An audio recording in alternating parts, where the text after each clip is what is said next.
کیلوگرم.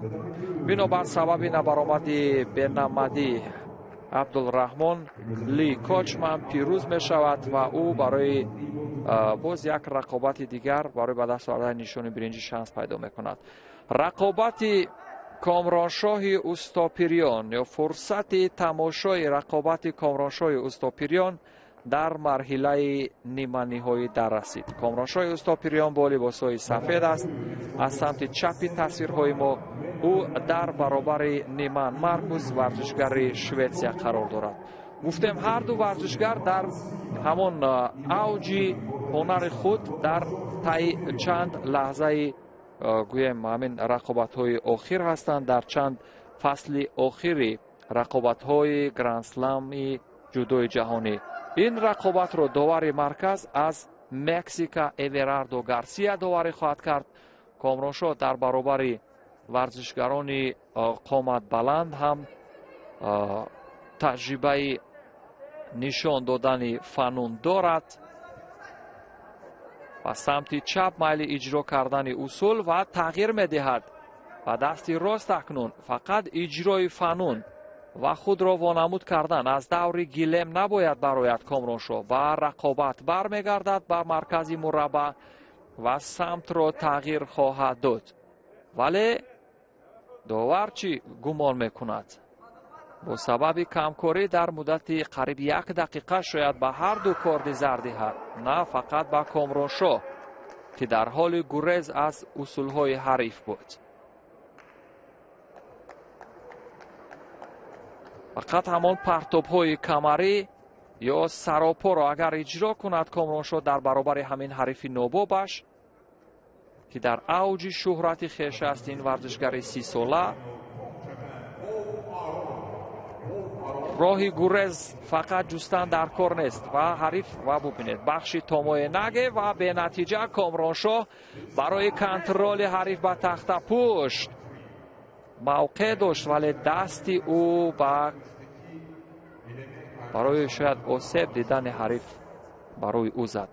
دوستان عزیز، این هم باز یک صحیفه تاریخی دیگر هست که در سومین روز رقابت ها آخرین هنرنمایی هست که پهلوان تاجیک در صحنه رقابت های گرند اسلم انتالیا برگزار میکند. اینجا اگر حرکت نادرست سر زده باشد از سوی کامرانشاه شاید برای خانسو کمک نه چیزی نبود. کامرانشاه شانس پیدا کرد تا داوران در مورد خانسو کمک قضاوت نکنند.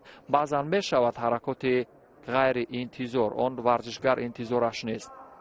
به همین ترتیب کامرانشاه برای قپیدن از گریبان و اجرای همان فنون معمولی، باور کنید اگر همین حریف مرحله نیمه نهایی خود را با همان هلوک معمولی داخل پای اگر برداشته زند، واقعا به هنر و استعداد و قدرت کامرانشاه احترام قائل خواهیم شد. از قسمت بالا مخلصان تشویق میکنند کامرانشاه را، ولی ببینید چون پای های درازتر دارد از پای قپیدن من است. کامرانشاه نباید از پای قپد.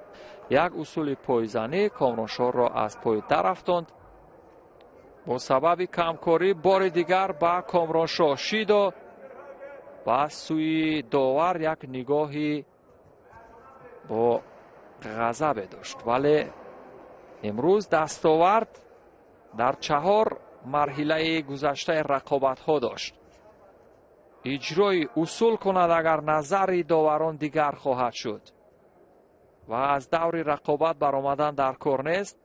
تالار خاموش می شود، همه با توجه همین رقابت را تماشا می کنند. کامرانشاه استاپریان در حال اجرای اصول و ببینید اینجا هیچ ادعا نباید کرد بر طرف داور که در مورد باید قضاوت کند. فقط با سبب همون گونه قپیدن کامرانشاه ادعای به مورد داشت. یک شیدو با مارکوس نیمان. لحظه آغاز دقیقه پایانی وقتی اساسی هست، یعنی 1 دقیقه کامرانشاه امکان دارد تا مبارزه برد.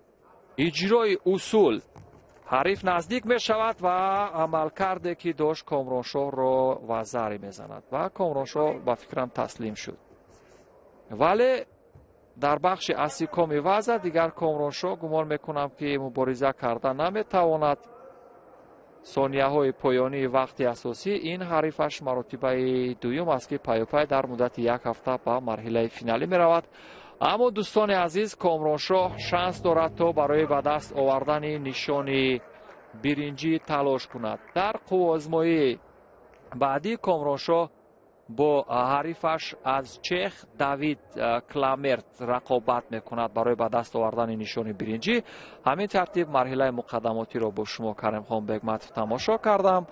имрӯз шабакаи телевизионии варзишро низ пайгирӣ кунед дар марҳилаи ниҳоии рақобатҳо. рӯзу рӯзгор бар ҳамаи шумо хуш. Winner of the semifinal includes to be representing Sweden, Marcus Wiman.